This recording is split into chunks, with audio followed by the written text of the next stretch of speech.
15 മാസത്തിലേറെയായി പലസ്തീനിൽ Israel നടത്തിവരുന്ന കൂട്ടക്കൊല അവസാനിപ്പിക്കാനുള്ള വെടിനിർത്തൽ കരാർ ഹമാസും ഇസ്രായേലും അംഗീകരിച്ചതോടെ പശ്ചിമേഷ്യ സമാധാനത്തിലേക്ക് നീങ്ങുന്നു എന്ന ആശ്വാസകരമായ വാർത്തയാണ് പുറത്തു വരുന്നത്. ബന്ദികളുടെ മോചനവും ഇസ്രായേൽ സേനയുടെ പിന്മാറ്റവും ഉൾപ്പെടെയുള്ള കരാറുകളോടെയാണ് വെടിനിർത്തലിലേക്ക് നീങ്ങുന്നത്.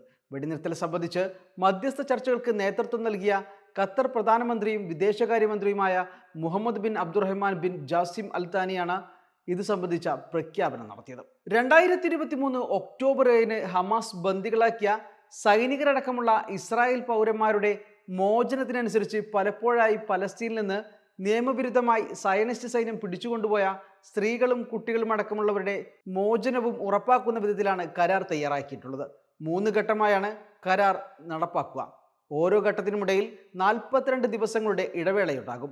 ആദ്യഘട്ടത്തിൽ 33 ബന്ദികളെ ഹമാസ് മോചിപ്പിക്കും.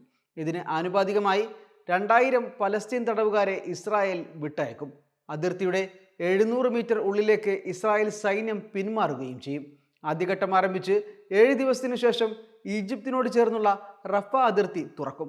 ഇതുവഴി പരിക്കേറ്റ പലസ്തീനികൾക്ക് മികച്ച ചികിത്സ ലഭ്യമാക്കാനാകും. കരാറിന്റെ വിശദാംശങ്ങൾ ഇങ്ങനെയൊക്കെയാണ്. ഞായറാഴ്ച അതായത് ജനുവരി 19 മുതൽ കരാർ നിലവിൽ വരും. 3 ഘട്ടങ്ങളിലായാണ് വെടിനിർത്തൽ നടക്കുക. കരാർ നടപ്പാക്കുന്നത് ഖത്തർ, ഈജിപ്ത്, US എന്നീ രാജ്യങ്ങൾ നിരീക്ഷിക്കും. ഗസയിലേക്ക് പ്രതിദിനം 600 ലോഡ് ട്രക്ക് സഹായം അനുവദിക്കും. 6 ആഴ്ചത്തെ ആദ്യഘട്ടത്തിൽ കുട്ടികൾ, വനിതാ സൈനികർ, സാധാരണക്കാർ, 50 വയസ്സിന് മുകളിലുള്ളവർ എന്നിങ്ങനെ 33 ബന്ദികളെ ഹമാസ് മോചിപ്പിക്കും. പകരം ഒരു വനിതാ സൈനികന് 50 പലസ്തീൻ തടവുകാരെയും ഓരോ സാധാരണ തടവുകാരനും 30 പേരെ വീതവും മോചിപ്പിക്കും. 2023 ഒക്ടോബർ 7 മുതൽ ഗസയിൽ നിന്ന് തടവിലാക്കിയ 19 വയസ്സിന് താഴെയുള്ള എല്ലാ സ്ത്രീകളെയും കുട്ടികളെയും ഇസ്രായേൽ മോചിപ്പിക്കും. 2ാം ഘട്ടത്തിൻ്റെ ഭാഗമായി ഇസ്രായേൽ ജയിലുകളിൽ കഴിയുന്ന കൂടുതൽ പലസ്തീനികളെ മോചിപ്പിക്കുന്നതിന് പകരമായി ശേഷിക്കുന്ന എല്ലാ ബന്ദികളെയും ഹമാസും മോചിപ്പിക്കും. ഈജിപ്തിനും പലസ്തീനുമിടയിലുള്ള അതിർത്തി പ്രദേശമായ ഫിലാഡൽഫി ഇടനാഴിയിൽ നിന്നുൾപ്പെടെ ഗസയിൽ നിന്ന് ഇസ്രായേൽ പൂർണ്ണമായ പിൻവാങ്ങൽ ആരംഭിക്കും. ഇതോടൊപ്പം അന്താരാഷ്ട്ര മേൽനോട്ടത്തിൽ 3 മുതൽ 5 വർഷം വരെ നീണ്ടു നിൽക്കുന്ന പുനർനിർമ്മാണ പ്രവർത്തനങ്ങൾ നടത്തും. പകരമായി ബന്ദികളുടെ മൃതദേഹങ്ങൾ കൈമാറും.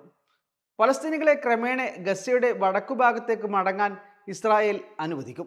മോചിപ്പിക്കാമെന്ന് ഇസ്രായേൽ സമ്മതിച്ച 1000 തടവുകാരിൽ 190 പേർ 15 വർഷത്തിലേറെയായി ഇസ്രായേൽ ജയിലിൽ കഴിയുന്നവരാണ്. Waytonikah.com, the exclusive Muslim matrimonial site.